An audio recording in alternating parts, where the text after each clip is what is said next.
Shoranur കുളപ്പുള്ളിയിൽ CITU കുടിൽകെട്ടി സമരത്തിനെതിരെ വ്യാപാരികളുടെ പ്രതിഷേധം. കടകളടച്ചാണ് വ്യാപാരി വ്യവസായി ഏകോപന സമിതി പ്രതിഷേധിച്ചത്. വെള്ളിയാഴ്ച രാവിലെ മുതൽ ഉച്ചയ്ക്ക് 1 മണി വരെയാണ് വ്യാപാരികൾ കടകളടച്ച് പ്രതിഷേധിച്ചത്. പ്രകാശ് സ്റ്റീൽസ് ആൻഡ് സിമന്റ്സ് എന്ന സ്ഥാപനത്തിന് മുമ്പിൽ 4 ദിവസമായി CITU കുടിൽകെട്ടി സമരം നടത്തിവരികയാണ്. കയറ്റിറക്ക് യന്ത്രം കൊണ്ടുവന്നതിനാൽ ചുമട്ടുതൊഴിലാളികൾക്ക് തൊഴിൽ നഷ്ടം എന്ന് ആരോപിച്ചാണ് CITU സമരം. സമരത്തിൽ നിന്ന് പിന്നോട്ടില്ലെന്ന നിലപാടിലാണ് CITU നേതാക്കൾ. ഹൈക്കോടതി ഉത്തരവുണ്ടെന്ന വാദത്തിലാണ് പ്രകാശ് സ്റ്റീൽസ് ആൻഡ് സിമന്റ്സ് ഉടമ. കടയുടമയ്ക്ക് പൂർണ്ണ പിന്തുണയുമായാണ് വ്യാപാരി സമൂഹം തെരുവിലിറങ്ങിയത്.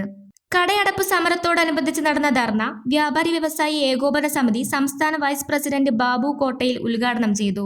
എന്താണ് ഭീഷണിയുടെ അടിസ്ഥാനം? എന്തുകൊണ്ടാണ് അവർക്ക് ഭീഷണിപ്പെടുത്താൻ കഴിയുന്നത്? ഒറ്റ കാരണമേ ഉള്ളൂ. ആ സംഘടിത പ്രസ്ഥാനത്തിന്റെ സംഘടിതമായ ബാർഗൈനിങ് പവർ, അതിന് രാഷ്ട്രീയ ഭരണപരമായ പിന്തുണ ഉണ്ട് എങ്കിൽ എന്തും ചെയ്യാൻ കഴിയുമെന്നാണോ?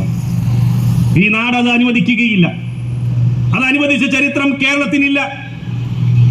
ഇന്ന് ഇന്ത്യയുടെ പാർലമെന്റിൽ വരെ ഈ ചുമട്ടുതൊഴിലാളികളുടെ അന്യായമായ കൂലിയെ സംബന്ധിച്ച് ചർച്ച നടക്കുന്നു. നാണമില്ലേ? നാണക്കേടല്ലേ ഈ നാടിന്? നോക്കുകൂലിയുടെ പേരിൽ ഇപ്പോഴും പഴി കേൾക്കേണ്ടി വരുന്ന ഒരു ജനതയായി കേരളം മാറി. എന്തുകൊണ്ടായത്? നമ്മുടെ നാട്ടിൽ നടക്കുന്ന ഈ അന്യായവും അനീതിയും ഒരു വശത്ത് പറഞ്ഞാൽ പിടിച്ചു പറയും. ഈ ഗുണ്ടാ പിരിവിനെ ചോദ്യം ചെയ്യാൻ ഈ നാട്ടിൽ ആരുമില്ല എന്നാണ് നിങ്ങൾ കരുതുന്നത് എങ്കിൽ ഞങ്ങൾ കൃത്യമായി പറയുന്നു, ഈ അനീതി വെച്ചു പൊറുപ്പിക്കാൻ കേരളത്തിലെ വ്യാപാരി വ്യവസായി ഏകോപന സമിതി തയ്യാറല്ല എന്ന് തന്നെയാണ് ഞങ്ങൾക്ക് പറയാനുള്ളത്. പ്രകാശേട്ടൻ പുറത്തിറങ്ങിയ കാണിച്ചു തരാമെന്നാണ്, ഞങ്ങളെയൊക്കെ ഇല്ലാതാക്കുമെന്നാണ് ഭീഷണി. ആ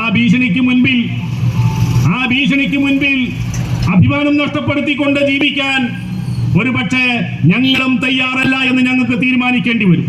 Kulappully unit president CP Jayan അധ്യക്ഷനായി. ജില്ലാ general secretary KA Hameed, Shoranur മണ്ഡലം പ്രസിഡന്റ് PP ഉമ്മർ, മണ്ഡലം general secretary Sulaiman, treasurer Abhilash, വിവിധ യൂണിറ്റ് ഭാരവാഹികളായ ജോസഫ്, ജുബി, അബ്ദുർ റഹ്മാൻ, ഷാജഹാൻ, രാജേഷ് തുടങ്ങിയവർ സംസാരിച്ചു.